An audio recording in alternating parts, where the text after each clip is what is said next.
देखिए, दिल्ली हमारी पार्टी के संगठन की मीटिंग है। मैं उस संदर्भ में जा रहा हूँ और निश्चित रूप से संगठन की मीटिंग के बाद जब समय मिलेगा तो मेरा प्रयास रहेगा कि मैं नड्डा जी से मिलूं।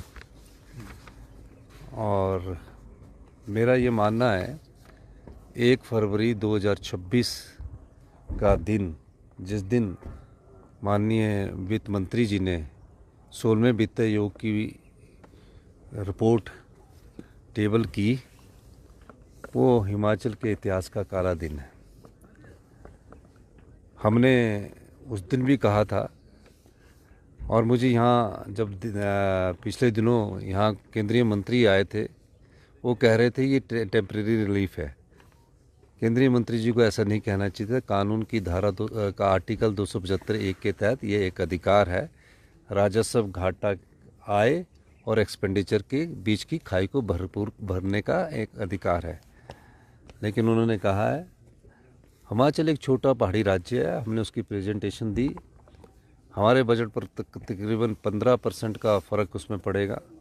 मुझे दुख है, मुझे बताया गया कि माननीय हमारे पूर्व मुख्यमंत्री जयराम ठाकुर जी ने एक दिन कहा कि हमें तो बुलाया ही नहीं गया, और जो चिट्ठी भेजेगी वो वित्त सचिव द्वारा भेजेगी। अगले दिन ये बात कही, पहले बोला हमें तो बुलाया नहीं गया, मैं तो कांगड़ा गया, और दूसरे दिन उन्होंने झूठ कहा कि चिट्ठी जो भेजेगी वो वित्त सचिव द्वारा भेजेगी। तो ये चिट्ठी है जो मैंने उनको भेजी थी। पर उनको ये चीज़ सोचनी चाहिए कि ये प्रदेश हित की बात है, सर्वहित बात है, प्रदेश हित सर्वहित बात है, अधिकार की बात है। और इस अधिकार की लड़ाई में हम सब लोगों को, हिमाचल प्रदेश के लोगों को आवाज़ उठानी पड़ेगी। आप अगर हमारे साथ नहीं आप जाना चाहते तो सारे एमएलए लेके भारतीय जनता पार्टी और एमपी जाके प्रधानमंत्री मोदी से मांग करें कि आरडीजी एक अधिकार है और हिमाचल कभी भी रेवेन्यू सरप्लस स्टेट नहीं हो सकता है। लेकिन अगर हमें रेवेन्यू डेफिसिट ग्रांट नहीं मिल रही है और ये हमारे साथ हस्तेला व्यवहार किया जा रहा है। पर जयराम ठाकुर जी भाषण देने में व्यस्त है, कह रहे हैं कि कार्यकर्ता तो तैयार हो जाओ, जल्दी ही हमारी सरकार आने वाली है। वो अपना कुर्सी हित नहीं सोच पा रहे। यहाँ प्रदेश की कांग्रेस सरकार प्रदेश हित की लड़ाई लड़ रही है, वो कुर्सी हित की लड़ाई लड़ रहे हैं। ये बड़ी शर्मनाक बात है। अगर वो कुर्सी हित के इतने चाहत है तो उनको जनता को ये जवाब देना चाहिए। 18-19 में जब जयराम ठाकुर जी मुख्यमंत्री बने तो किस प्रकार का वित्तीय कुप्रबंधन था। धूमल गुट के अनुराग ठाकुर जी ने कहा कि सरकार का वित्तीय कुप्रबंधन है, सरकार का नहीं था। ये जयराम गुट का जो सरकार थी उनका वित्तीय कुप्रबंधन था। मैं बताना चाहता हूँ 18-19 से लेकर जब मैंने मुख्यमंत्री की शपथ ली थी 11 दिसंबर 2022 तक, प्रदेश सरकार को भारतीय जनता पार्टी की सरकार जयराम ठाकुर जी के नेतृत्व में जो बैठी हुई थी, 54,256 करोड़ रुपया आरडीजी के रूप में आया। 16,000 करोड़ रुपया उनके पास जीएसटी कंपनसेशन सेस के रूप में आया। और उस समय उन्होंने 6th पे कमीशन का सरकारी कर्मचारियों का 10,000 करोड़ का एरियर भी नहीं दिया और कर्जा भी कम नहीं किया। और ये पैसा अपने दोस्तों को और अपने मित्रों को जो ठेकेदार थे 1,000 करोड़ की बिल्डिंग बनाने में लगा दिया। और हिम केयर के रूप में जो प्राइवेट लोग थे, जो छोटी छोटी संस्थाएं थी, कुछ प्राइवेट हॉस्पिटल अच्छे थे लेकिन कुछ ऐसे हॉस्पिटल थे जो एमबीबीएस के बाद बने गए थे, उसमें 450 करोड़ रुपये वहाँ लुटा दिया गया। पर ये बहुत बड़ी रकम है। आरडीजी के तौर पर कब आया? 18-19 से लेकर 11 दिसंबर 2022 तक 54,000 करोड़ रुपया जयराम ठाकुर जी को मिला। हमारे समय कितना आरडीजी के तहत मिला? हम अपने वित्तीय प्रबंधन की बात बताना चाहते हैं। अभी तक इस साल के वित्तीय वर्ष मार्च में ख़त्म होगा तो सिर्फ 17,000 करोड़ रुपया हमें मिला है। हमने किस प्रकार वित्तीय प्रबंधन किया? आम जनता को दुखी नहीं होने दिया। ओल्ड पेंशन स्कीम हमने अपने सरकारी कर्मचारी अधिकारियों को दी। मैं एक आम परिवार से आता हूं, कर्मचारी का बेटा हूं, दर्द जानता हूं। मैं कहना चाहता हूं बेशक केंद्र सरकार, अगर यहाँ बीजेपी की सरकार होती इस समय, तो ओल्ड पेंशन स्कीम उन्होंने बंद कर दी गई होती।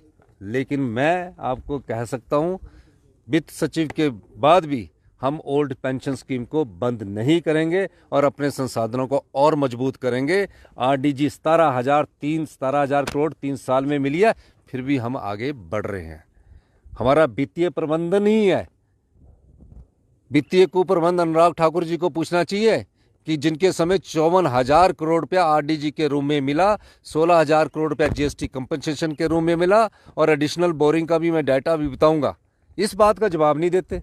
कहते कार्यकर्ता तैयार हो जाओ, हमारी सरकार आने वाली है। सरकारें आती है, सरकारें जाती है, लेकिन प्रदेश हित के अधिकार की लड़ाई जो पार्टी नहीं लड़ेगी, वो प्रदेश के लोगों के साथ धोखा कर रही है। तो इस प्रकार की बात करना कि हमें बुलाया नहीं गया, न्योता नहीं दिया गया, न्योता देने की बात नहीं होती है। प्रदेश के आम लोगों का दर्द होता है, गरीब लोगों का दर्द होता है। मैं एक और बात कहना चाहता हूँ, हम अपने संसाधनों से गरीब की कोई भी योजना बंद नहीं करेंगे, गरीब को उसका अधिकार मिलेंगे, लेकिन हम अच्छे फैसले करके, कड़े फैसले करके, जो हमने 3 साल में 3,300 करोड़ रुपए का राजस्व अतिरिक्त कमाया, आगे बढ़ेंगे। ये हमारा मानना है। और मेरा ये मानना है कि अभी भी भारतीय जनता पार्टी वालों, जयराम ठाकुर जी, उनके विधायक दल को मैं कहता हूँ, सद्बुद्धि दो लो और कृपा करके इस अधिकार को लड़ाओ। अगर ये अधिकार की लड़ाई आज बंद होगी तो आने वाले समय में ग्रांट मिलती रहती है, स्पेशल ग्रांट दे देंगे 8 से 10,000 करोड़ का सालाना, हर साल हमें कम पैसा मिलेगा जो आरडीजी ग्रांट के रूप में मिलता था। 2026 से 31 तक अगर हर साल 8 से 10,000 करोड़ रुपया कम मिलेगा तो बजट पर क्या फ़र्क पड़ेगा। ये बात आम जनता, गरीब जनता को सोचनी है। हम भी जनता से चुनकर आए हुए हैं, जनता के प्रतिनिधि है, और जो हमने फैसले वित्तीय प्रबंधन के द्वारा किए हैं और आगे और सुधार करेंगे, हमने उन सब चीज़ों को कम किया है और आने वाले समय में उन सुधारों का फायदा आम जनता को भी मिलेगा। सर, आप प्राइम मिनिस्टर से मिलने का टाइम मिला है? क्योंकि आपने कहा कि हम चाहेंगे कि प्रधानमंत्री से हम मिलें। उसके लिए मैंने आने वाले समय में, अभी पार्लियामेंट लगी है, टाइम मांगा, तो टाइम के मिलने के बाद मैं मिलूंगा। हिमाचल के हक के लिए मैं कहीं भी मिल सकूंगा, ये इसमें कोई दो राय नहीं है। तो मैं ये बताना चाहता हूँ, आप खुद लोग समझिए, 54,000 करोड़ रुपया 5 साल में 2018-19 के बाद से उनको मिला, और हमें 3 साल में जो 31 मार्च तक 17,000 करोड़ रुपये ही मिला है। फिर भी हम देखो कितना अच्छा वित्तीय प्रबंधन कर रहे हैं।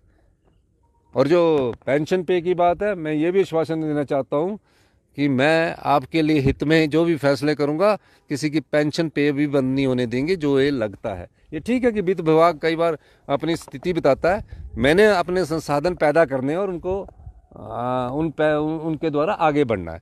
पर जयराम जी को झूठ नहीं बोलना चाहिए।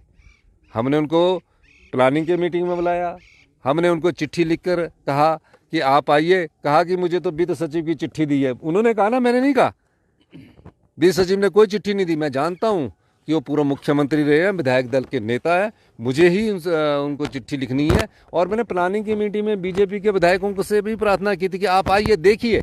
सवाल ये नहीं है कि हमें हमारी राजनीति किस तरह चलती है, सवाल ये है कि हमारा हक किस तरह जो हमारे से खींचा जा रहा है, हमारा हक जो है किस तरह छीना जा रहा है, उसको समझिए।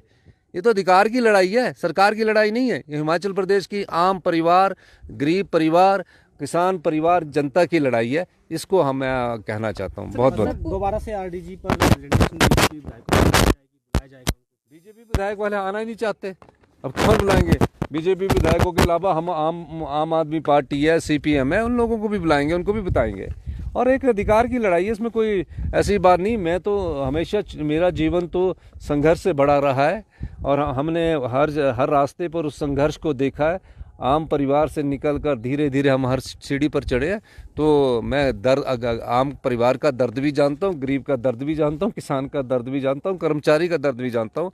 हम किसी को, और मैं ये भी कहना चाहता हूँ कि मुझे लड़ाई लड़ना भी आता है और लड़ाई में आगे बढ़कर उसे जीतने का जितना भी आता है। सर दिल्ली में जब यूपी की गवर्नमेंट थी, एक पुराना बयान वायरल हो रहा है जिसमें धूमल साहब दिल्ली गए थे मनमोहन सिंह जी से मिलने, और उन्होंने वहाँ पे कहा था कि हिमाचल की जो सरकार है वो दिल्ली की उससे नहीं चल सकती है। उस वक्त जो मनमोहन सिंह ने कहा था कि मैं हूँ ना, तो क्या वो आज सिद्धांतों वाली जो राजनीति है वो नहीं रही हिमाचल में और पूरे देश की अगर बात करें आप?